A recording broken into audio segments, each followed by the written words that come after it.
యేసు ప్రభు తన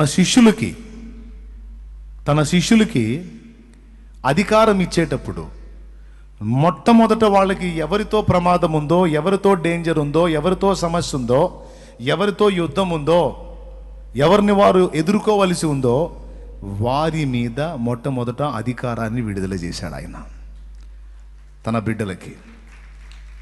ఎందుకంటే మిగిలినవన్నీ ఒక ఎత్తు, ఇక మిగిలినవి ఏవైనా అవన్నీ ఒక ఎత్తు. ఈ సాతాను వాడి దూతలు ఈ సమూహం మాత్రం ఒక ఎత్తు.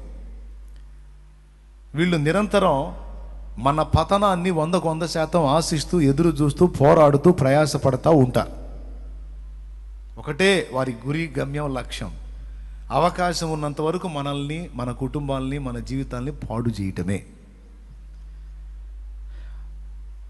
సమాజంలో ఎంతమంది దొరికితే అంతమందిని నాశనం వైపు ఈడ్చుకెళ్ళటమే. అందుకనే ఆయన బిడ్డలముగా మనందరికీ అనేక వచనాల్లో సాక్ష్యం ఇచ్చాడు, మీకు నేను శత్రు బలం అంతటి మీద అధికారం ఇస్తున్నాను అని. ఏ బలం మీద? శత్రు బలం అంతటి మీద నేను మీకు అధికారం ఇచ్చాను అన్నాడు. కాబట్టి క్రీస్తు యేసునందున్న మనకి దేవుడు శత్రు బలం అంతటి మీద అధికారం ఇచ్చాడు.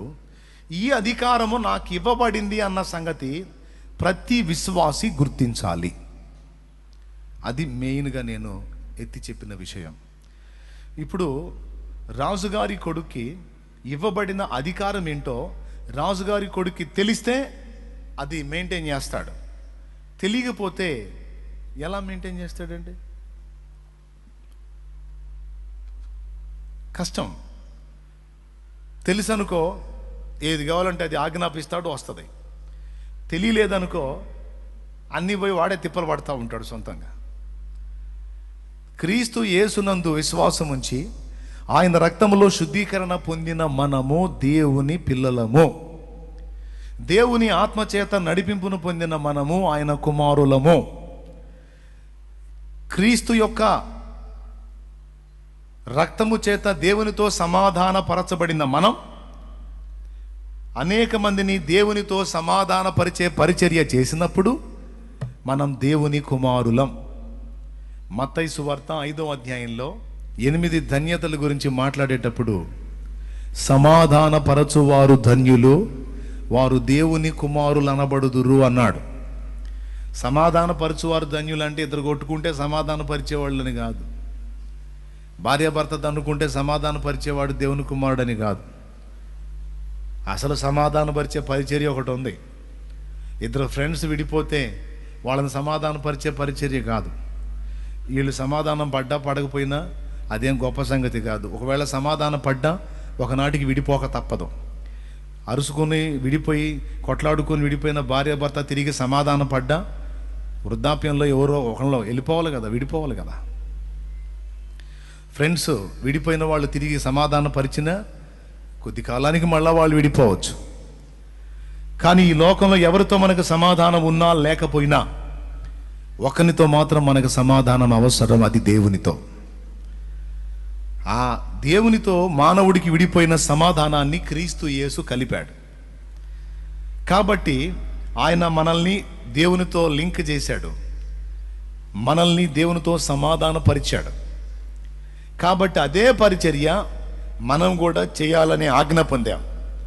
ఎంతమంది తెలియని వారికి సువార్త ప్రకటించి నశించిపోతున్నటువంటి వ్యక్తుల్ని రక్షణలోకి నడిపించి దేవునితో మనుషుల్ని సమాధానపరుస్తారో, రక్షణలోకి నడిపిస్తారో వారు యేసు వలె దేవుని కుమారులు. దేవునికి మహిమ. హల్లెలూయా.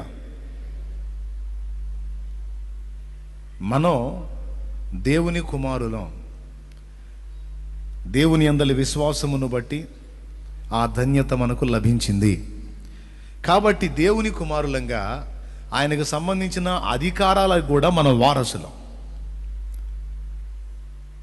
క్రీస్తు యేసు శ్రమలు పొందాడు, శ్రమలకు కూడా మనం వారసులం.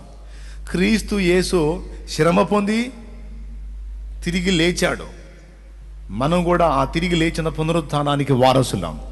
క్రీస్తు యేసు సర్వాధికారమును స్వతంత్రించుకున్నాడు, మనం కూడా సర్వాధికారి యొక్క సంతానముగా మనకు కూడా ఆ యోగ్యత ఉంది, ఆ ధన్యత ఉంది ఆయన సంబంధులంగా. ఈ విషయాన్ని ప్రతి విశ్వాసి స్పష్టంగా గుర్తించాలి. అందుకే ఇన్నిసార్లు నొక్కి నొక్కి నొక్కి నొక్కి చెప్తున్నా. దేవుడు అసలు మనకి ఎంతటి ధన్యత ఇచ్చాడో, ఎంతటి ఆధిక్యత ఇచ్చాడో, మనల్ని ఏ స్థానంలో ఉంచాడో అది చాలామంది గుర్తించక అధికారులుగా ఉండవలసిన వారు ఇంకా బానిసలుగా, దాసులుగానే భయం గుప్పెట్లో బతుకుతున్నారు. అందుకని ఆ భయం గుప్పెట్లో నుంచి, ఆ బానిసత్వంలో నుంచి, ఆ దాసత్వంలో నుంచి బయటికి తీసుకొని రావడానికే పరిశుద్ధాత్మ దేవుడు పూనుకొని ఈ మాటల్ని పలికిస్తున్నా.